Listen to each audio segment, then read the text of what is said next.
자, 지금까지 이제 상인법에 대해서 이제 설명을 좀 드렸는데, 사실은 내용 상인법도 아까 지금 생략한 부분들과 들어가게 되면 거의 한 4시간까지 되는 양인데, 그럼 너무 지체하기 때문에 제가 중요한 부분만 최소한으로 뽑은 내용이고요. 자, 1주차 마지막 이제 7번째 주제로 해서 우리 중개사분들한테 너무나 중요한 부분입니다. 그는 렌트프리가 들어보시죠? 렌트프리를 이용해서 우리가 계약이 안 되는 것도 계약을 만드셔야 돼. 왜? 우리 공인 중에서 여러분들은 2등은 필요 없잖아요. 1등만 살아남는 거잖아요. 1등만 중개보호 받을 수 있고, 결국은 계약의 완성, 다시 말해 계약서를 작성해야지만이 우린 중개보수를 청구할 수 있는 권리가 생기는 거죠. 그래서 계약서 작성할 때 클로징의 단계에서 우리 중개사분들이 렌트프리를 활용하시면 계약 성사율이 상당히 높아질 겁니다. 그리고 이 역시 나중에 계약 작성할 때 제가 설명을 드리겠지만, 렌트프리 부분에 계약서를 쓸 때 임대인 입장을 어느 정도 좀 고려를 해 주셔야지 완성이 된다. 그 말 좀 드릴게요. 자, 렌트프리는 말 그대로 월세를 지급하지 않고 무상으로 이제 쓰는 기간인데, 통상 실무의 렌트프리는 우리가 잔금 치고서부터 렌트프리 적용됩니다. 근데 잔금 치기 전에 임차인들이 간혹 가다가 막 당겨서 들어오는 경우 있어요. 그럴 때는 반드시 잔금 날짜가 나왔는데 먼저 뭐 혹시 인테리어 하면 안 될까 이렇게 막 자꾸 꼬시는 분들이 있습니다. 그럴 땐 절대 중개사님 입장에서는 끼어들면 안 되고요. 만약에 중간에 뭐 일주일 당겨 들어온다 하면 일주일 당겨 들어온 시점에 잔금을 다 받으시고 잔금 다 쳐주시고, 그리고 키를 임차인 넘겨주셔야 됩니다. 그리고 그 날짜 기준해서 이제 관리비는 임차인이 부담하는 식으로 진행하셔야 됩니다. 이럴 때 그냥 괜찮겠지 하고 키를 먼저 줘버리면 임차인이 무단 점유합니다. 상당히 많습니다. 그리고 잔금 안 칩니다. 배째라 나옵니다. 용도할 길이 없어요. 그래서 그런 중개사 책임이기 때문에 정 거절하기 힘들면 임대인과 임차인 직접 통화하게 하셔가지고, 임대인이 주는 건 어쩔 수 없는 거잖아요. 그렇죠? 그래서 중개사 입장에서는 관여하지 마시라 말씀드립니다. 자, 렌트프리는 뭐 3개월이 적당한지, 뭐 6개월이 적당한지, 뭐 1년 줘야 되는지 다 틀립니다. 제가 세종에 한참 몇 년 전만 해도 상권이 안전 형성되기 전에는 렌트프리 2년도 줬어요. 2년. 5년 계약에 렌트프리 2년.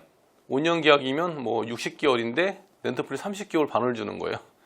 그리고 또 상권이 형성된 데는 렌트프리 하루도 안 주려고 그래요. 그러니까 다 틀리고, 이거는 신도시냐 구도시냐 따라 틀리고, 또 1층 상가냐 아니면 9층에 이제 많이 비어있는 상가냐, 아니면 현재 공실이냐, 아니면 지금 기존에 임차인이 있는데 임차인이 권리금 받고 팔아 넘기는 상가냐 따라 틀려지겠죠.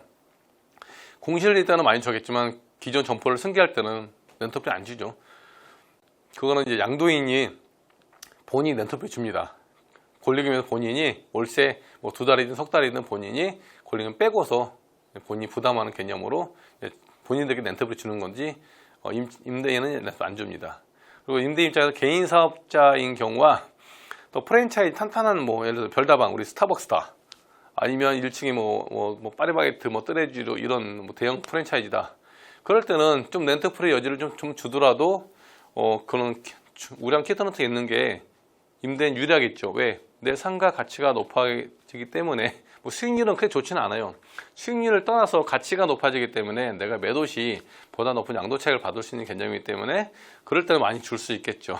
하지만 개인 사업자 같은 경우, 특히 개인 사업자는 장사하다가 또 안 되는 경우가 많기 때문에 이럴 때는 렌트프리보다 나중에 또 설명을 할지 모르겠지만 보증금 확보가 사실 중요해요. 잘 안 됐을 때 월세 보장을 해야 하기 때문에 보증금을 최대로 많이 받는 게, 통상 1년치 받지만 이런 경우는 뭐 1년 내지 2년치 보증금 확보하는 게 이제 중요하다는 개념을 설명드리고, 공실일 때는 뭐 알아서 하시면 되고, 1층보다 또 고층이 더 많이 주겠죠. 그리고 신도시도 렌트를 많이 주고, 구도심은 뭐 거의 상권 형성되어 있기 때문에 거의 공실보다는 세 번째 있는 기존 점포 승계 개념이라서 임대인은 거의 렌트프리 안 주고, 급한 양도인이 본인이 알아서 렌트프리를 만들어 주겠죠.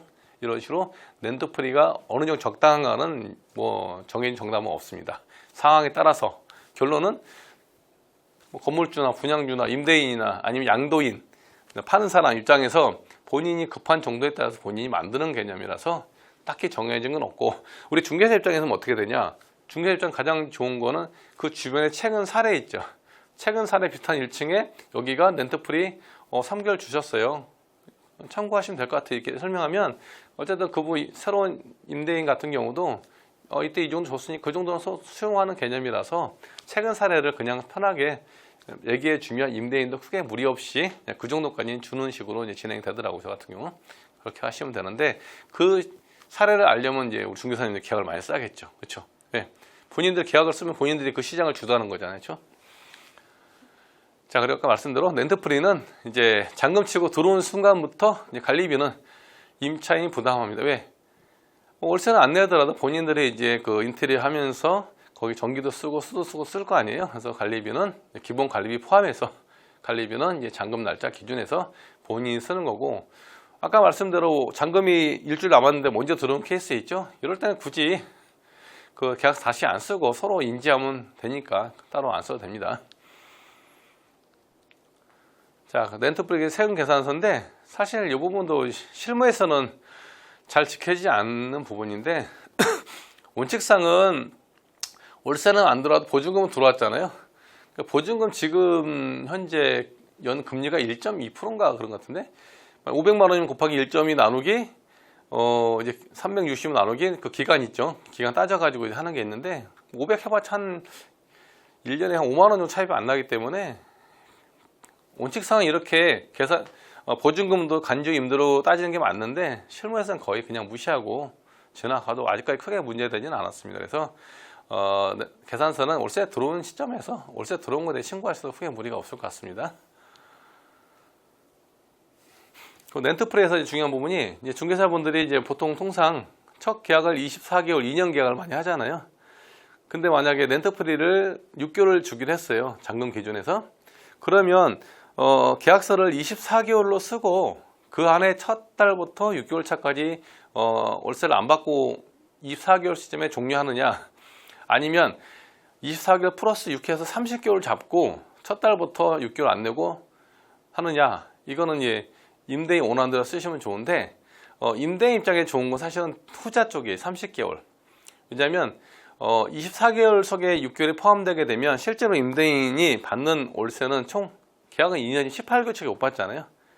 근데 또 18개월 받고 나면 또 공실인지 모르니까 차라리 30개월 해놓고 옹골지게 2년치 24개월치 월세는 확보해 주는 게 제가 해보니까 가장 후자 쪽이 무리 없이 되는 경우고, 이런 경우도 마찬가지로 임대인께 물어보세요. 그냥 24개월로 포함을 할까요? 아니면 30개월로 할까요? 물어봐서 임대인이 원하는 쪽으로 맞춰주시면 임차인은 크게 무리 없이 진행이 된다고 보시면 될 것 같습니다.